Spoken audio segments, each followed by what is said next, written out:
Hijrah ada dua syarat. Yang pertama ada yang ditinggalkan dan ada yang dituju. Apa yang ditinggalkan? Kemaksiatan. Apa yang dituju? Allah Subhanahu wa Ta'ala. Yang namanya hijrah berproses, berprogres. Kalaupun banyak yang protes, jangan dibawa stres. Jalani aja sampai beres biar sukses, brother. Berproses step by step, sedikit demi sedikit, tahap demi setahap. Memang kita perlu dilatih, brother. Dan bagaimana cara melatih proses hijrah? Terus belajar. Maka bangga banget Kang Boni dari Bandung ke sini supaya pengen banget ngebuktiin sama teman-teman yang di Bandung dan teman-teman yang ada di Jogja.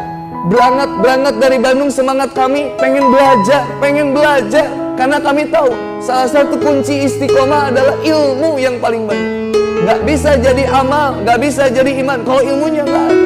Maka ketika ilmu, iman, amal, brother. Amalnya kurang semangat, mungkin imannya yang kurang kuat. Iman kurang kuat, mungkin ilmunya yang kurang banyak. Maka ketika di Masjid Jogokarian, Masya Allah, kajiannya banyak banget. Al-jaza ala qadril masal. Allah memberikan balasan sesuai dengan tingkat kesulitannya. Kalau makin sulit mendapatkan nikmat belajar, nikmat hijrah, ini makin besar lagi balasannya. Banyak akhwat yang datang ke kajian ditanya sama orang tuanya, mau kemana? Mau kajian terus setiap hari, nggak bosen apa gitu. Ada yang laki-laki datang ke kajian, ngorbanin teman-temannya, bro kemana bro? Gua mau kajian, sok suci, gitu sih, sok alim. Sampai ada misalkan, mohon maaf kalau di keningnya ada biru sedikit, bro. Ada tapak kening biru, disebut sama temannya, lu digigit kobra di mana bro? Masya Allah. Ahwat ada yang pakai kerudung, tadinya yang kerudungnya cuma dililit, kemudian dihijrah sedikit, diproses, akhirnya hijabnya kemudian mulai syar'i panjang, sampai akhirnya lebar, disebut kelelawar bro. Udah rada panjang sedikit, ada yang pakai cadar, ketika pakai cadar diteriakin sama temennya, kata gua dalamnya cowok itu kayaknya. Dihina terus, caci, maki, hinaan dalam proses hijrah kita. Gak boleh pantang menyerah kita berada, terus maju. Lebih baik dihina dalam kebermanfaatan kebaikan daripada kita dalam kemaksiatan dihina. Udah maksiat dihina lagi. Udah ada yang bilang gini, nantinya begini soalnya kalau misalkan aktivis dakwah masih pacaran, masih kita senantiasa melakukan kemaksiatan yang besar berarti. Mendingan gua lah jomblo dan gua nggak ke masjid daripada dia sering sholat, sering kajian tapi pacaran. Keluar nanti kata-kata orang liberal begitu. Mending gue lah gak pacaran dan gue gak ke masjid. Tapi lihat daripada yang itu di masjid tapi pacaran, apa kata kita berarti? Maka akhirnya kita menjadi cerminan bagi teman-teman kita, bagi orang lain. Karena yang kita bawa bukan diri kita aja. Kang Boni yang Kang Boni bawa bukan Kang Boni aja. Ada nilai-nilai Islam yang dibawa. Maka ketika touring ada sampah kita buang, ada orang yang butuh pertolongan kita bantu. Nikmat berada. Ketika naik motor menggali hikmah di perjalanan, ketika diam kita parkir, didatengin sama teman-teman kota lain, datang dari teman-teman kemarin dari daerah Brebes, Banyumas, di Banyumas didatengin sama teman kan, udah makan belum, udah minum belum, ayo mau istirahat di tempat kami istirahatnya. Masya Allah, baik terus asik banget.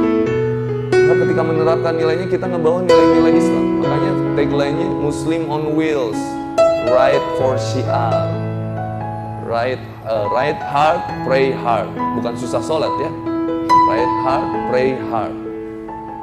Ride for Syiar. Kemana-mana kita bawa syiar. Setiap sampai di satu wilayah kita ajak mereka untuk sholat. Kita ajak mereka untuk lebih dekat kepada Allah. Karena kita tahu kita juga dulunya punya masalah. Karena kita juga tahu, kita sebelum hijrah juga repotnya luar biasa, brother. Asli, kita dihina. Para bikers dulu kita sebelum berhijrah, masa lalu yang kelam. Kalau Kang Boni inget tahun 2012 yang dulu, Masya Allah, subhanallah. Saya nikah dengan seorang wanita yang Masya Allah.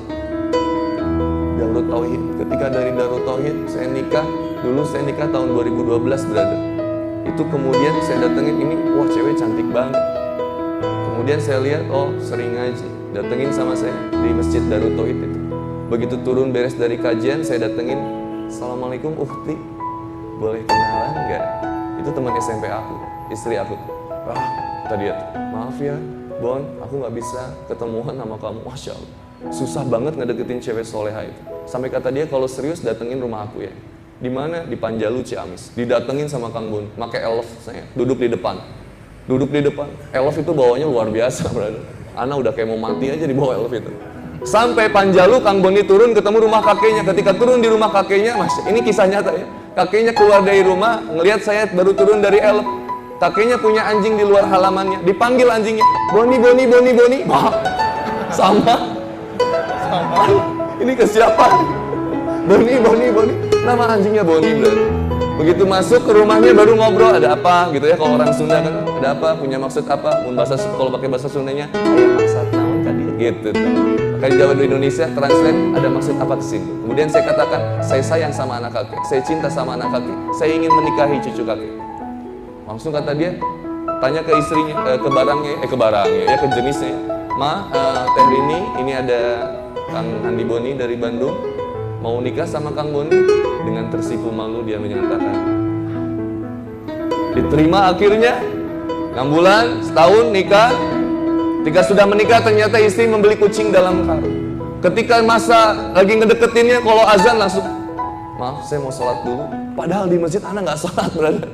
Nggak pernah sholat. Maka ketika sudah nikah, Masya Allah, subhanallah, istri lagi sholat, saya tendang. Istri baca Quran, saya larang. Semuanya, karena saya dulu ateis, nggak percaya sama yang begitu-begituan. Cuman saya semangat pengen ngedapetin wanita aja, gitu aja. Maka begitu deket ini, stres nih, nemenin proses hijrah saya, macam-macam sampai akhirnya itu sampai saya nggak jarang pulang. Mohon maaf bang. Ketika pulang, wah, bau sesuatu, bahkan ada ketagihan dalam sesuatu. Sampai akhirnya ditemenin sama istri, sampai berhenti semuanya.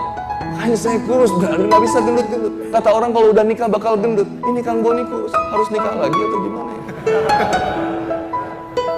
Nah, kemudian ketika dalam prosesnya ditemenin terus, baru akhirnya luluh hati Kang. Singkat cerita, ketika sudah berhijrah, memutuskan untuk sholat, memutuskan untuk ngaji, memutuskan untuk ke masjid, mulai datang ujian, usaha hancur sehancur-hancur. Saya bilang sama istri saya, katanya kalau orang sudah rajin sholat, rajin baca Quran, rajin ke masjid, bakal dijamin rezekinya sama Allah. Kenapa saya udah sholat, udah baca Quran, udah rajin ke masjid, tapi masih malah jadi seret rezeki saya, malah jadi nggak ada usaha saya, malah jadi hancur usaha saya. Papa tahu nggak? Allah itu sayang sama Papa. Kan manggilnya Papa sama Mama ya. Kenapa gitu, Mam? Yang pertama, Papa harus sadar. Dulu Papa kayak gimana orangnya? Ingat saya masa lalu yang dulu. Kemudian kata istri saya, Allah selalu punya cara. Yang pertama, untuk membersihkan harta Papa. Yang kedua, untuk menghapus dosa-dosa. Menerima nggak Pak? Kalau ini cara Allah untuk membersihkan harta Papa, menghapuskan dosa-dosa Papa, terima. Nggak akan sanggup kita disiksa nanti Pak. Mending di dunia aja. Buat teman-teman yang belum subscribe dulu ya. Ayo buruan di subscribe. Tunggu ya. Oke. Assalamualaikum warahmatullahi wabarakatuh.